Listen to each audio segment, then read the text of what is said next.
ప్రవీణ్ పగడాల గారు నిజంగా చెప్పాలంటే వారు గొప్ప వ్యక్తిత్వం ఉన్నటువంటి వ్యక్తి. వారి గురించి నాకు తెలిసిన, నేను తెలుసుకున్న విషయాలను బట్టి చాలా గొప్ప వ్యక్తిత్వం విషయం.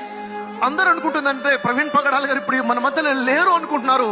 నేను ఆ విషయాన్ని ఒప్పుకోను. ఎందుకంటే వారి భావాలు, వారి ఆలోచనలు, వారి మాటలు ఇప్పుడు మనతోటే ఉన్నాయి.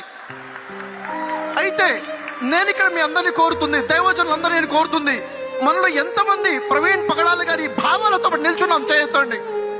ఎంతమంది ఈ భావాలతో పాటు నిల్చున్నాం? ఏదో వచ్చామా, చూసామా, పోయామా అని కాకుండా వారి భావాలతో పాటు, వారి ఆశయాలతో పాటు, దేవుడిచ్చిన ప్రేమతో పాటు దైవజనులుగా మనం నిల్చోవాలి.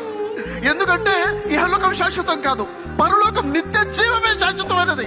కాబట్టి దానికోసం మనం ప్రజల్ని ఈ రోజు సమాజంలో చూసుకుంటే మానవత్వం మంట కలిసిపోయింది. మానవత్వం లేకుండా పోయింది సోదరులారా. ఈ రోజు మన సమాజాన్ని మనం కాపాడుకోవాలి.